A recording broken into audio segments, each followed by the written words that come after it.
Maka malaikat maut turun ke sini. Makanya ketika sakaratul maut sudah datang, maka yang baca Quran hentikan. Kenapa? Oh, memang gitu, ya. Jangan semakin kenceng. Ayo Pak, insya Allah Pak, gitu.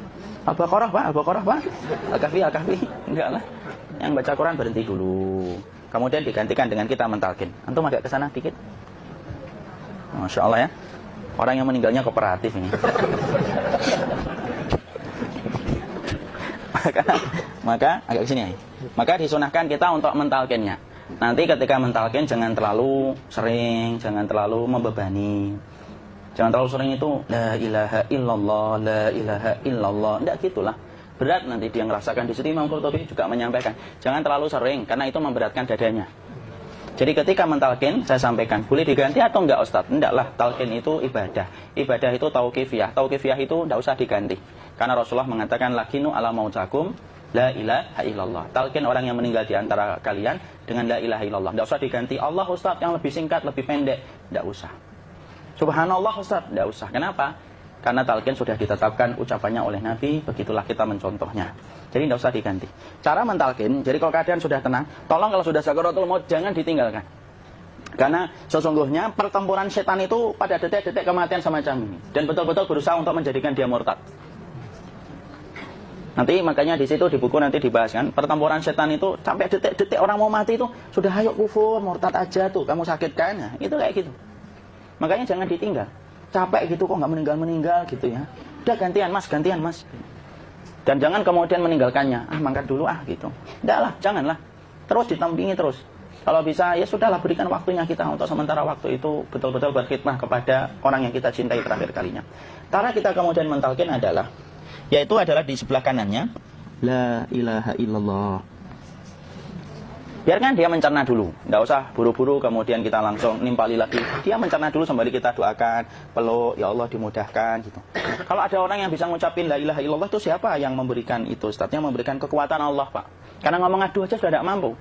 Makanya Allah berfirman dalam surat Ibrahim, yusabbitullahu alladhina amanu bil qawli tsabit fil hayatid dunya wa fil akhirah. Allah teguhkan perkataan orang yang beriman dalam kehidupan dunia dan akhirat. Dunia itu ya ketika menjelang kematiannya. Makanya dia bisa ngomong la ilaha illallah. Sebenarnya ngomong adu aja udah nggak mampu. Kalau bisa ngomong, dia pasti ngomong adunya dulu. Tapi Allah yang menggerakkan. Ngomong la ilaha illallah. Makanya mangkana akhiru kalamihi la ilaha illallah dakhala jannah. Barang siapa akhir kalamnya itu adalah la ilaha illallah, pasti masuk surga. Makanya kita lagi la ilaha illallah. Dah, cerna dulu. Enggak usah minta diburu-buru ya. Enggak usah gini. Ayo la ilaha illallah. Ayo. Enggak usah gitu. Ya, biarkan dia pelan-pelan gitu. Ayo tapak, ya Allah capek saya Pak. Enggak usah gitu. Ya ucapkan la ilaha illallah. Kemudian dia mencerna. Lalu kalau dia sudah mengatakan, antum katakan la ilaha illallah. Nah, kalau sudah mengatakan la ilaha illallah, berarti sudah. Enggak usah ditalkin lagi, enggak usah. Enggak apa-apa, biarin aja. Dia di situ aja. Kecuali dia ngomong lagi dan enggak usah diajak ngomong alhamdulillah ya Pak, ya Allah gitu. Terus dia jawab alhamdulillah. Ya. Itu berarti ucapan terakhirnya alhamdulillah. Atau ketika habis ditalkin la ilaha illallah dia ngelihat air. Nah, itu berarti ucapan terakhirnya air. Talkin lagi. Enggak usah marah. Aduh Pak minta air. Kok minta air nanti aja dikubur gitu loh. Jangan gitu. Biarin aja, jangan kemudian setelah la ilaha illallah La ilaha illallah. terus ayo tutup awas ya ngomong lagi. Nggak usah gitu juga. Maka kemudian setelah la ilaha illallah sudah nggak usah diajak ngomong gitu. Terus kemudian nggak usah ada anaknya perempuan, ya Allah Pak sudah bisa ngomong la ilaha illallah, usah gitu. Cukup dalam hati alhamdulillah gitu. Diam kita dengerin gitu. Disitulah nanti biasanya detik dia terakhir. Dia nanti ngeliat di sini Pak. Prosesnya itu nanti kaki langsung sebagian jempol dingin dia. Kaki telapak kakinya langsung kalau kita geningkan dingin kayak kaki yang kena AC langsung. Kemudian dia langsung ningkup gini, dikit dia, mulai kaku dia. Atau kalau enggak, gini dia. Langsung kayak jatuh, kayak kepala nanti yang paling terakhir. Kepala itu pasti ada gerakannya Pak, ini meninggal itu. Pasti gitu. Karena apa? Sudah tidak ada beban ruh yang menahannya. Ya, cabut ya, set pelan, maka kemudian malaikat itu. Tapi tetap sakit lah, walaupun dikatakan ringan, tetap sakit. Maka kemudian sakit gitu, ngelewatin sini. Jantung kemudian sudah tidak berfungsi. Kemudian ginjal Pak, ngelewatin ginjal tidak berfungsi. Bapak bayangkan kan, kalau yang pernah sakit batu ginjal Pak, sepakat nggak kalau kita batu ginjal itu sakitnya luar biasa Pak? Itu baru titik batu kecil di ginjal. Kita bisa bayangkan tiba-tiba ginjal tidak berfungsi. Sakitnya kayak apa, Pak? Tiba-tiba ginjal nggak berfungsi, pankreas naik, kemudian tek jantung. Jantung ini dia masih hidup dia, di sininya masih hidup walaupun jantungnya udah berhenti. Naik, kemudian mata dia ngelewatin mata. Organ tubuh yang paling setia sama ruh itu mata. Maka kemudian mata dia ngelihat dia, melihat set keluarnya, set naik dia. Jadi lihat ini sama dia. Makanya Rasulullah mengatakan innar ruha idza qubida tabi'ahul basar. Ruh itu kalau dicabut, mata itu ngikutin kemana perjalanan ruh itu. Makanya ada yang meninggalnya gini. Ya itu bukan tanda su'ul khatimah. Itu tanda fitrahnya mata ngikutin ruh. Atau kemudian bukanya sedikit. Ada yang kayak senyum, Pak.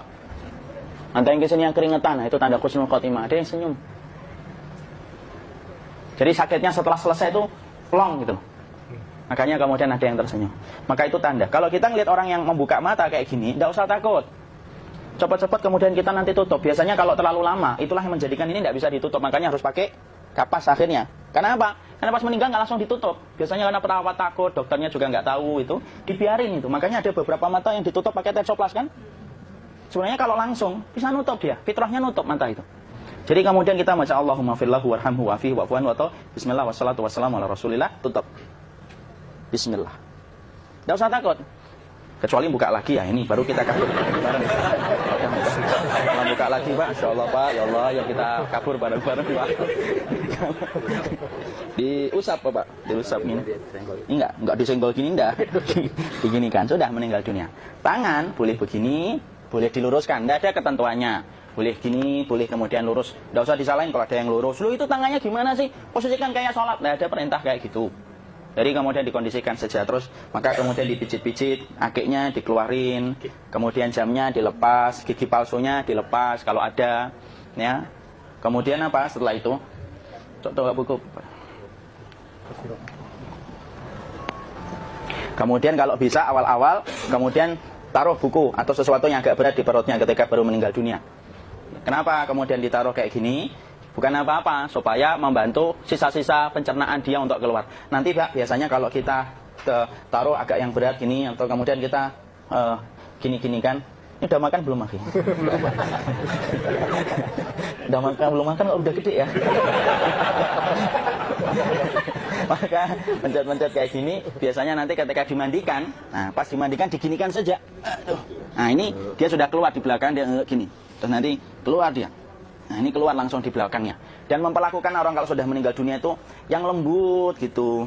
Kenapa? Inna kasra admil mayyiti kakasri admil hayyi.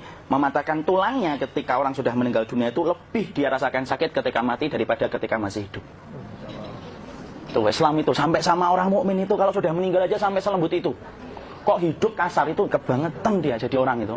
Mau sampai orang mati itu, kemudian disuruh yang lembut. Kalau ada aib disuruh nutup, tidak boleh diceritain. Misalkan di belakangnya beliau ini ada tompel, gagah-gagah tompelnya gede gitu. Tidak boleh cerita, Masya Allah loh. Jadi sampai segitunya sunnah itu, ngajarin kita untuk nutup aib.